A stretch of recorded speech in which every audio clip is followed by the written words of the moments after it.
Guangdong's growth slowest in 25 years. The area of Guangzhou and Shenzhen, which is a huge import-export area and manufacturing hub in China, has brought in numbers that are far lower than expectations. And it just goes to show that the global slowing in the world economy is continuing to occur even in the hottest economies in the world. Beijing says it's going to stick with a stronger yuan policy, which could hurt exports. Now they want to have these reforms take place, and they do not want to devalue the yuan, even though all other nations are pretty much devaluing their currencies.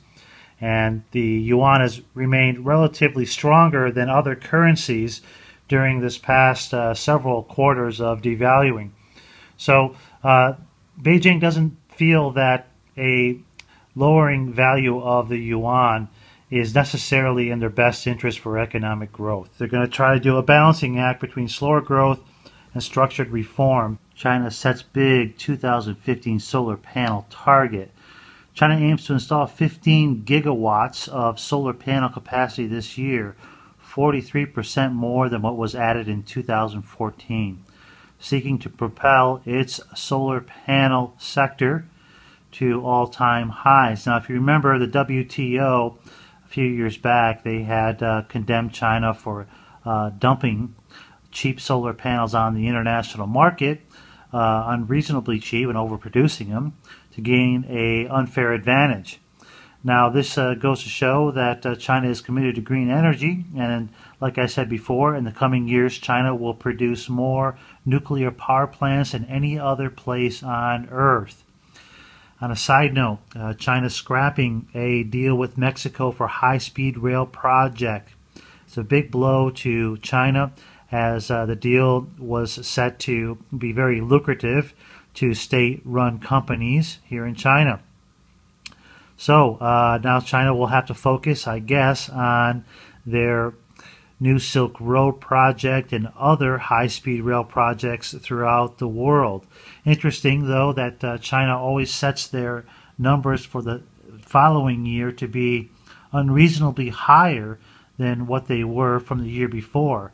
A 43% jump in solar panels, a higher GDP than the year before, more cars being sold, and so on and so on.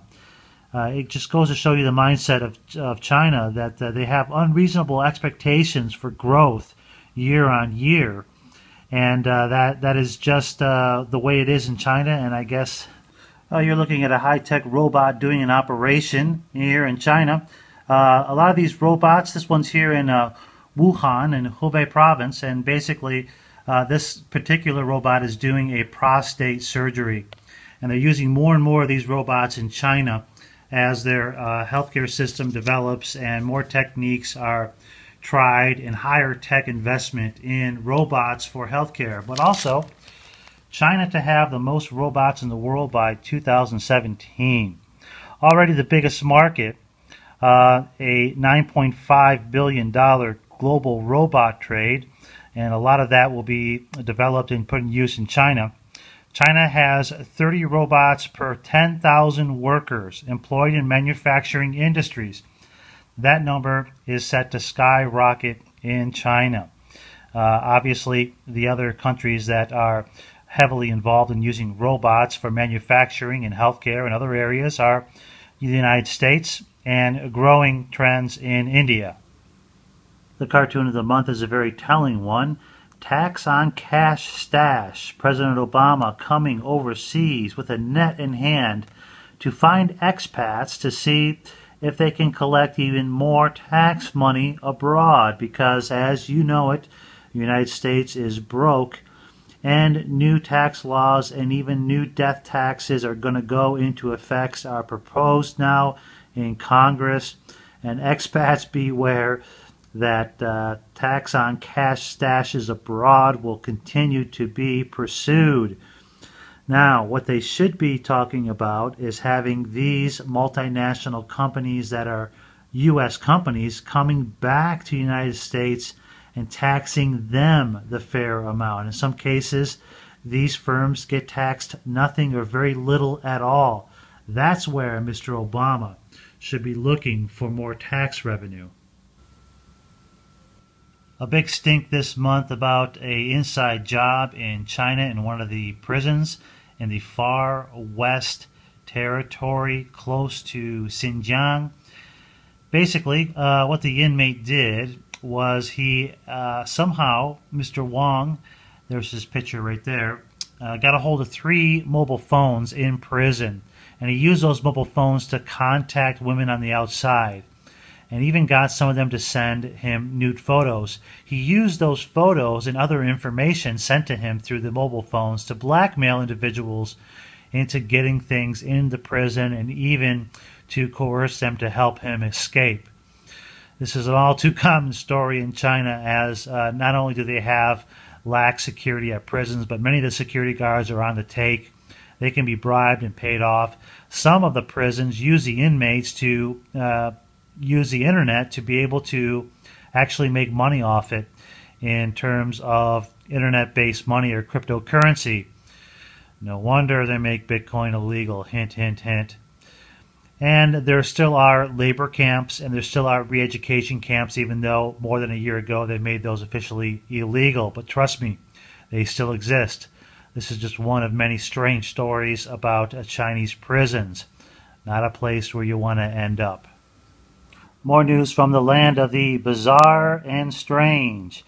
Mom bribes school principal with designer scarf. Right there is a principal there, and around her neck is a Bali scarf, valued at $1,498. Now, it's so common here in Asia in general for parents of children who don't perform well in class or get into trouble to have them bribe the school officials to get their kids out of trouble. The mother in this school bribed the principal to get her son preferential treatment. It's all too common a story throughout China, and in fact it's quite the norm, really. I can tell you many, many stories that I've heard over the years of bribes and payoffs, which is really a cultural thing that's accepted. And most of the time, the kids will either cheat their way to higher scores or they'll get into trouble. And if they can't get through that way, parents will bribe and pay off the school. They'll retake their exams. They'll do whatever they have to do to get out of it. Yet, when those avenues of resolution are taken away because of anti-corruption, what will they do next? Maybe, perhaps, perform and rise and fall on their own merits? How about that? Good idea. Right here, this is what I'm talking about. 36 police punished for Dongguan sex trade. This was the big crackdown last year, exactly a year or so ago in February 2014. They had the big crackdown on Dongguan for the vice trade.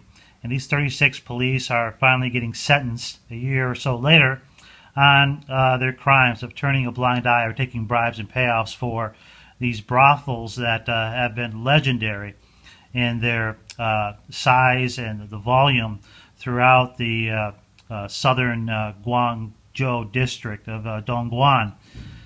So this is just one example, and police across the country last year investigated 37,000 cases related to the vice trade. 87,000 suspects are on record, and that is just the tip of the iceberg because this is just one city. Imagine what it's like for the rest of the cities around China that haven't had anti-corruption and anti-vice trade crackdowns. You can use your imagination. Gold output in China. China's gold output climbed 5.5% last year to nearly 452 tons. That is the official amount, but we know that the gold trade through Hong Kong and other means is much higher than that. In fact, it's estimated that China's gold trade, they're consuming basically the world's entire production of gold year on year, plus some. So where are they getting all the extra gold? Well, that is a question that cannot be answered officially because China does consume a lot of gold and produce a lot of gold, and they keep a lot of it off the books. So if they're not putting the gold that they re-refined at 4 fine kilo bars back on the market because reports around the world that nobody's ever seen them, the new refined bars, that means that the government is hoarding those gold bars that they've re-refined and not put them on the market. So they're consuming the whole world's production year on year of gold, plus they're buying more and they're keeping it all. And that, in addition to Chinese citizens, their public consumption of gold puts China far, far ahead of any other country, including India, on purchasing gold. And we can only imagine how much gold China actually has. Any number you can come up with, and you could argue, would not be out of the question, because they've been doing this for years. So you can count up the thousands of tons that they actually do have. And yes, believe it or not, China has so much gold that it's becoming a food additive. Among the things that are going to be used with gold are baijiu, which is rice wine in China. They're going to use gold foil in it, much like the popular Western liquor beverage Goldschlager. They're going to put this in high-end baijiu and try to sell it at absorbent prices. Other places where they're going to use gold for food additives, of course, is in high-end restaurants. Even some designer ice cream companies will be using them. And this is just a trend in China to go ultra high-end for its ultra high-end clientele. And meanwhile, slowly introduce the upper middle class into the higher end by offering actual 24-karat gold-laced food products. U.S., China, and India dominate the world's richest list for individuals. Among China's top 5 rich, you've got people that represent the energy company out of Hong Kong, ConEnergy, and Wanda, which is a real estate and development group, which I showed you many of their buildings before. E-commerce giant from Alibaba, Jack Ma and family. And then, of course, you've got Taiwan-based beverage company, Waha, and then number 5, Baidu. The top shareholders of Baidu round out that list.